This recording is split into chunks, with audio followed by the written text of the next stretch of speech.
to do is throw something up through the center. Hard right hand by Cotto. Well, you've been asking for Mosley to throw uppercuts all night, and I don't think he's landed more than one or two.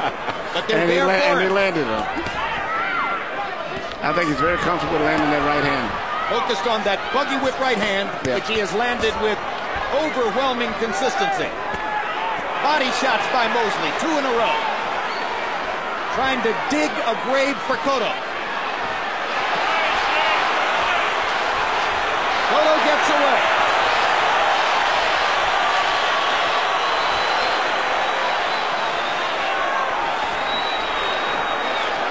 Usually in rounds 11 and 12, if you get there, it's the other fighter who has his back to the ropes and Cotto who's applying the pressure.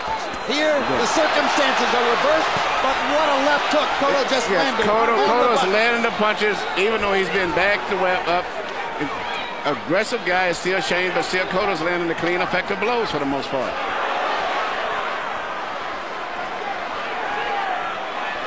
Cotto showing some versatility we've yet to see from him in his professional career. And both fighters showing unbelievable courage and resiliency in this fight. Cotto's counter-punching and landing these vicious shots, as Emmanuel points out, going backward, and as you point out, Jim, with his back on the ropes. That's what Shane needs to throw more of. A gut-busting left hook by Mosley. A vicious shot to the middle of the belly by Cotto. If that hook to the body doesn't hurt Mosley, then how do you hurt Mosley? He's got a thick coat, as he says. He's very hard to hurt. Tremendous body, tremendous armor. Thus, his ability to pressure the ultimate pressure fighter throughout the second half of this fight. And he's doing a great job of it, too. And a huge left hand by Cotto. That should have won the round for Another Cotto. left hand by Cotto. And he has clearly won the 11.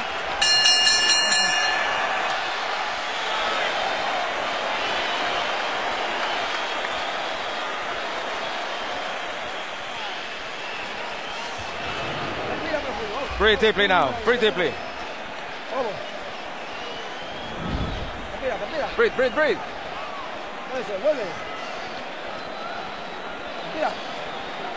Agua. Tómala, tómala un poquito de agua. Tómala, tómala. Tómala. When you get him close to the ropes, dig to the body and then come on top with the hook.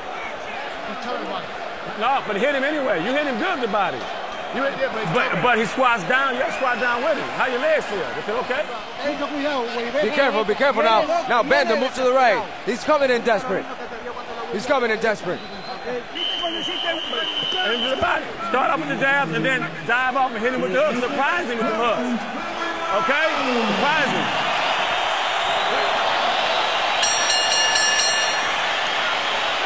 We go to the 12th round of what has predictably been a sensational fight. Both men have had moments of glory throughout the fight, round by round. Which one has something left?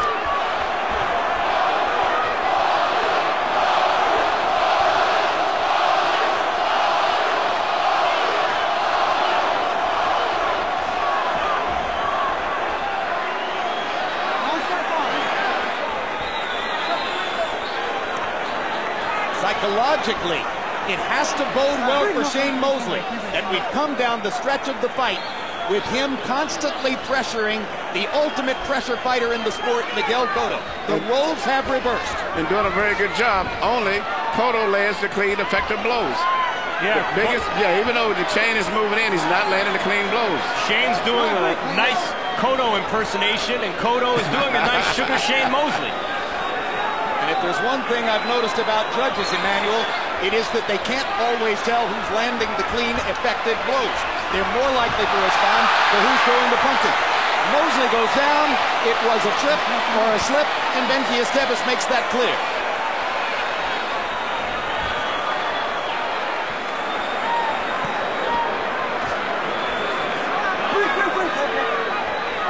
And if they're tired, they have a right. Whatever happens the rest of this round, Mosley's will remains unbroken. Yes. Mosley moves around with his jig and creates excitement without really doing a lot. but it looks good. Hey, this round may decide the fight, and so far, neither man has done something definitive in terms of taking command of it. Now Cotto tries to with a right hand. Mosley lands a jab, and Shane is back up and bouncing. And they're at the center of the ring, the way they began the fight.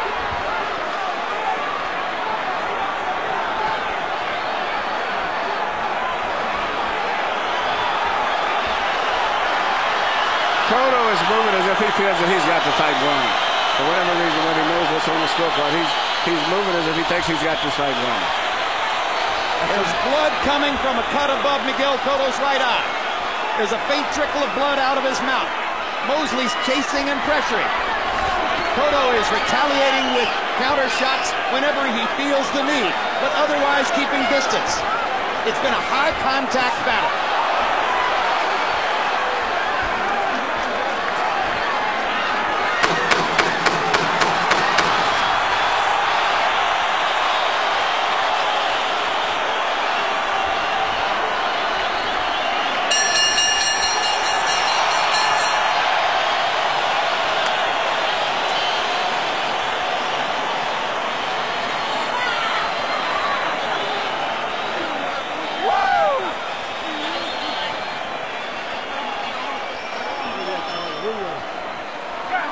Glory in the garden for both fighters. No loser tonight.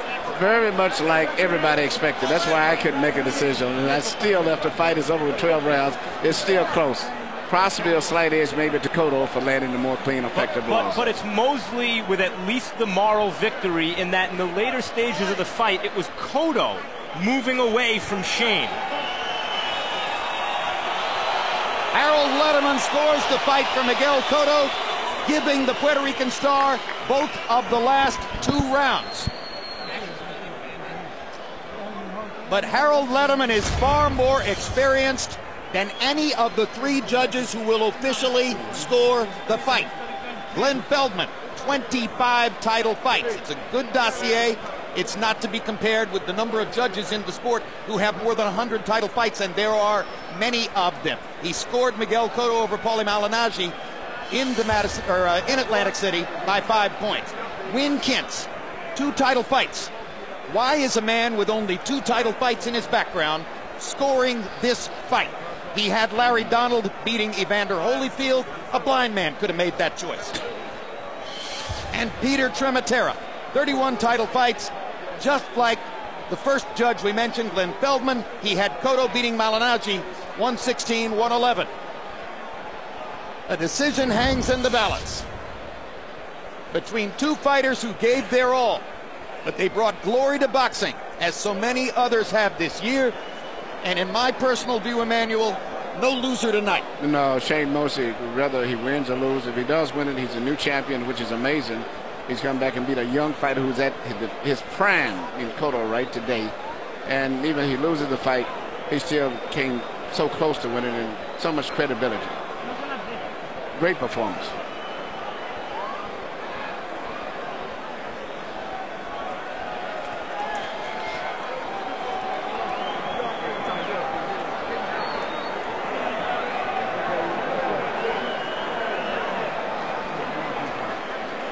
Think of the great role reversals in boxing history, like Tommy Hearns outboxing Ray Leonard for several rounds before Leonard went inside and dug out a vicious, violent victory in September of 1981. Put up there with it the picture of Shane Mosley pressuring, chasing, trying to nail down Miguel Cotto in the late rounds as Cotto tried to tactically preserve what he thought was his lead. Let's see if it was, as Michael Buffer stands by with the official numbers. Ladies and gentlemen, from the greatest sports arena in the world, Madison Square Garden, 2 of the very best in the world stepped into the ring tonight, and we go to the scorecards. Glenn Feldman and Peter Trematera both have it 115-113. Win Kintz 116-113 to the winner by unanimous decision. Damas y caballeros de Caguas, Puerto Rico, still undefeated and still WBA welterweight champion of the world, Miguel Angel